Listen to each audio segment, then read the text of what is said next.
I believe that the stereotypes are that these folks who find themselves in poverty are lazy, that they are victims of themselves and not of any circumstances or other conditions in our society. Some stereotypes, I believe there's a lot of misconceptions. A lot of people think that those that are in poverty, they think that they're lazy and that they don't really want to go out and get jobs. The primary one is people in poverty are lazy.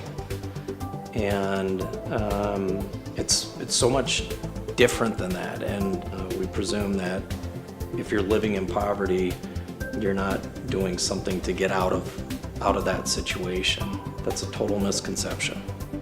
Growing up, I thought Native people were poor because you see a lot of Native people who are impoverished. That's kind of the stereotype, is that all Native people are poor, and that's certainly not the case.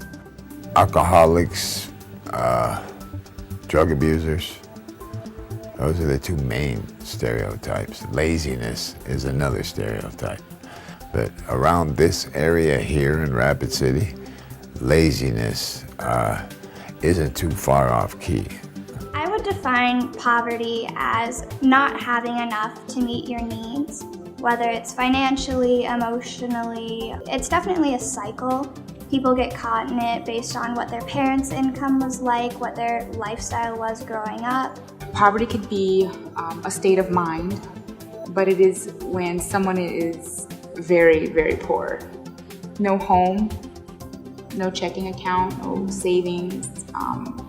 They literally live day to day. I would say the opposite of poverty is having a sense of independence, that you are able and capable to achieve a stable and safe lifestyle on your own. The opposite of poverty is freedom. I don't think it's necessarily financial freedom. I mean, it is financial freedom, but with financial freedom comes the ability to be out in the community and having the freedom to go out and volunteer, and not be concerned about being at work to provide for the family. I always had the door shut in my face, or I had to work twice as hard as the average person. And I struggled with racism.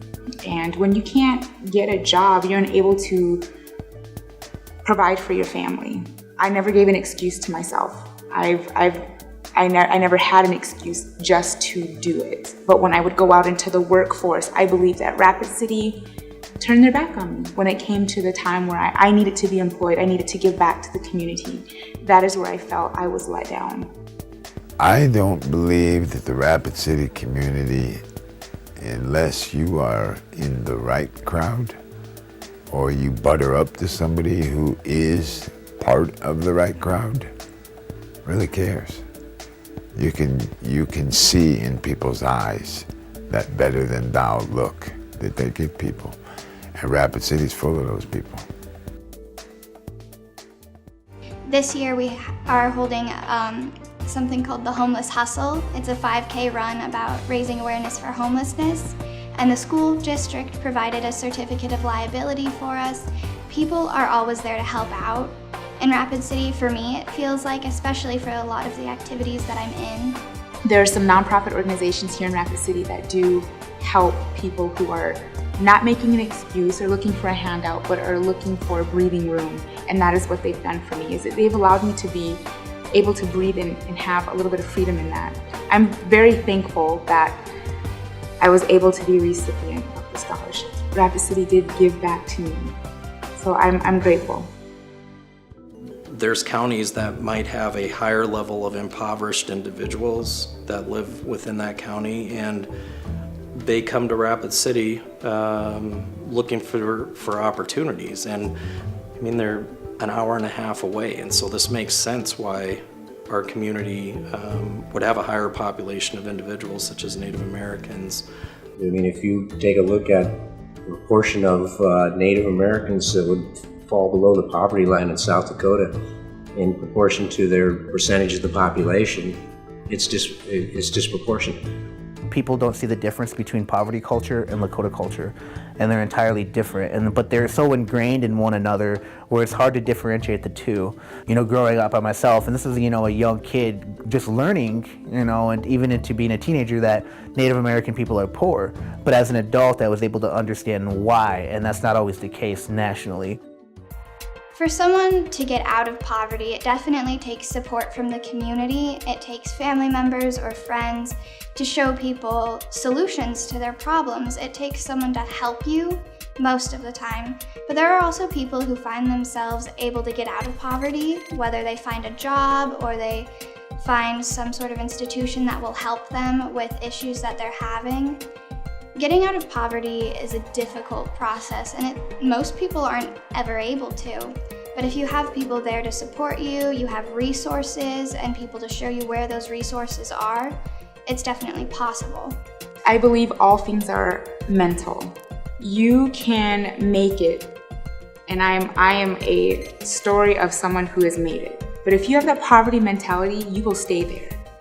And that is important. It takes mental capability to believe that you don't have to live the way you were raised or how you were brought up.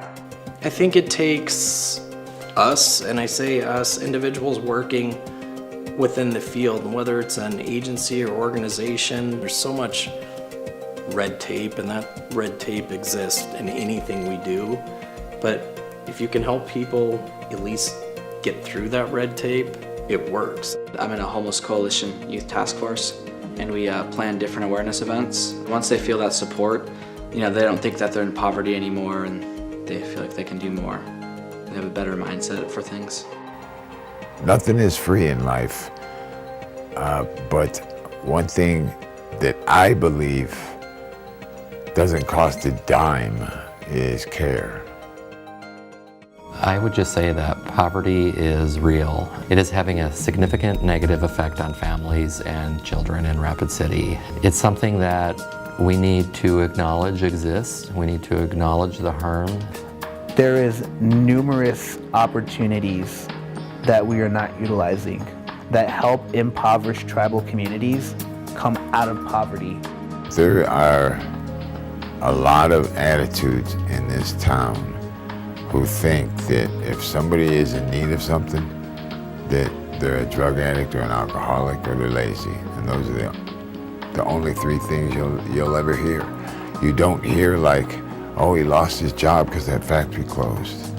Or, oh, a tornado wiped out their house. I mean, you don't hear any kind of reasoning other than they're lazy. And I don't get that because not everybody's lazy.